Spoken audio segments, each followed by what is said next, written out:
News sources now telling CNN that Russian naval craft have arrived at the site of the U.S. drone downing in the Black Sea. CNN's Oren Lieberman is working his sources for us over at the Pentagon. Oren, U.S. officials believe the wreckage would be extremely difficult to retrieve, but the Russians appear to be trying. What are you hearing from your sources? Two U.S. officials tell us that the Russian Navy, essentially Russian assets in the Black Sea, were able to reach the crash site of the MQ-9 drone. That crash site about 70 miles or so, approximately 70 miles southwest of the Crimean Peninsula. The Russian Navy has ships based in Crimea, so it wouldn't have been that difficult for them to get their ships to the crash site. Of course, the crucial question, and this is what's unclear, is how much, if anything, were the Russians able to recover from the MQ-9 drone? Earlier today at a press conference with Defense Secretary Lloyd Austin and Chairman of the Joint Chiefs General Mark Milley, it was Milley who said there probably isn't all that much wreckage there to recover. It was in about 4,000 to 5,000 feet deep of water there, but the Russians, according to the U.S. officials, were able to get to that site. Earlier today, a senior Russian official promised that the Russians would try to recover what they could from that drone and learn what's possible. Milley had said the U.S. had taken steps to mitigate the collection of any sensitive data. We reported earlier today that before that drone, the U.S. drone that is, crashed into the Black Sea, its operators were able to wipe the sensitive data, the sensitive software and information used in intelligence collection from the drone, meaning that though there may be some wreckage there, the U.S. believes there isn't sensitive top secret data that's just sitting there on top of the Black Sea. Meanwhile, the Pentagon promising it will keep operating over international waters and giving a sense of what the Russians and how they view the Russian actions here. I'll just reiterate that the United States will fly and operate wherever international law allows. Now, we take any potential for escalation very seriously, and that's why I believe it's important to keep the lines of communication open. So, was it intentional or not? Don't know yet. We know that the intercept was intentional. We know that the aggressive behavior was intentional. We also know it was very unprofessional and very unsafe. The actual contact of the fixed-wing Russian fighter with our UAV, the physical contact of those two, not sure yet. That remains to be seen. But I can't. I can tell you with certainty, though, that we have absolute evidence of the contact and the intercepts, et cetera, and it's very aggressive. You've heard about the dumping of the fuel and everything else. We have video evidence of all that. We know where it landed in the Black Sea. It's probably about maybe 4,000 or 5,000 feet of water, something like that. So any recovery operation is very difficult at that depth by anyone. It probably broke up. There's probably not a lot to recover, frankly.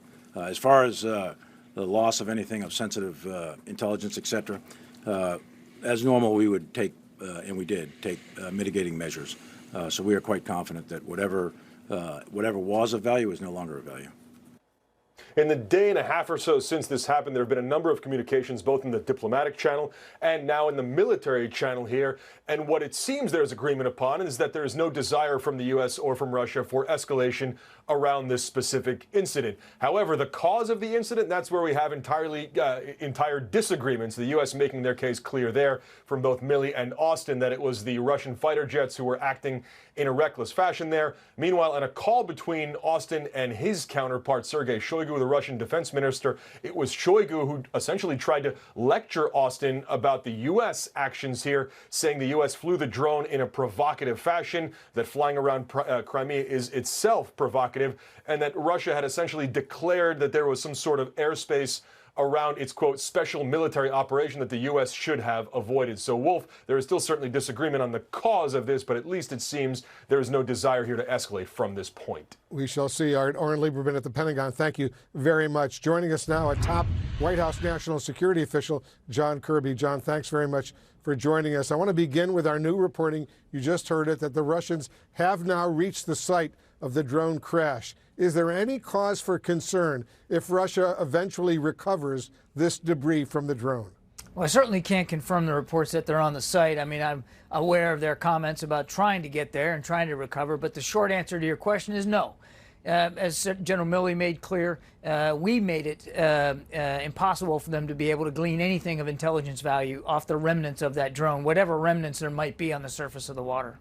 Because as you just point out, other U.S. officials have said they managed to actually erase sensitive software on the drone remotely before it actually crashed into the Black Sea.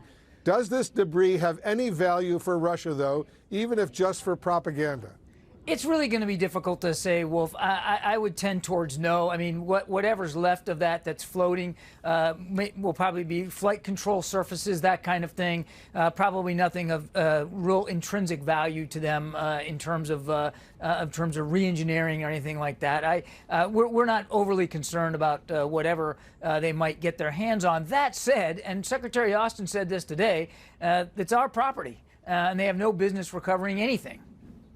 As you know, the U.S. does not currently have any ships in the Black Sea. Is the Biden administration considering taking any steps to keep this downed drone out of Russia's hands?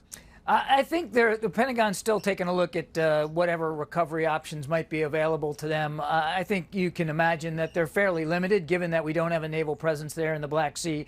And we can certainly fly aircraft over the site, but you can't recover from aircraft. So I think the options are fairly limited, but I don't want to get ahead of the Defense Department and what they might be thinking. Because other officials have suggested that maybe other countries who work with the U.S. might have some ships around that area. Is that right? There are other navies that we partner with and have terrific relationships with in the Black Sea. But again, I would refer to the Defense Department. I don't know of plans to use any allied naval assets to attempt a recovery. Again, I want to stress here, Wolf, that whatever's left of that MQ-9 on the surface is not going to be much. It's not going to be all that valuable. And again, it's our property, and we certainly don't want the Russians getting it. But we're not overly concerned about anything they might glean off of it. Russia is publicly accusing the United States of what it calls provocative violations of its declared flight restriction zone in that Black Sea area. Should we expect to see Russia continue to escalate as it tries to establish new rules in the skies? We don't want to see any escalation here, Wolf, and there's no need for that. This MQ-9 was flying in international airspace, and as you heard Secretary Austin say today, we're going to continue to do that. We're going to continue to fly and operate where international law permits us to. That's what we did in this case. That's what we'll continue to do. We have real national security interests in and around the Black Sea, not to mention the support that we're providing to Ukraine. All that effort is going to continue. Secretary Austin and General Milley both spoke with their Russian counterparts today. That was significant. Has the Biden administration received any assurances at all from Russia that it will stop engaging in these kinds of aggressive acts against the United States, like the downing of this drone, for example? We made it very clear. And I know the Defense Department did in their calls. State Department did when they called in the ambassador to Russia here to the State Department just down the road. We made it very clear that this is unacceptable and that we don't want to see any repeat occurrences of this. We also made it clear, Wolf, that, as Secretary Austin said, we're going to continue to fly and operate where international law permits us to do. So, I mean, we have laid out bare our concerns, and we certainly have laid out bare our intentions to continue to do what we need to do for our own national security interests in the Black Sea. John Kirby at the White House for joining us. Thank you very, very much.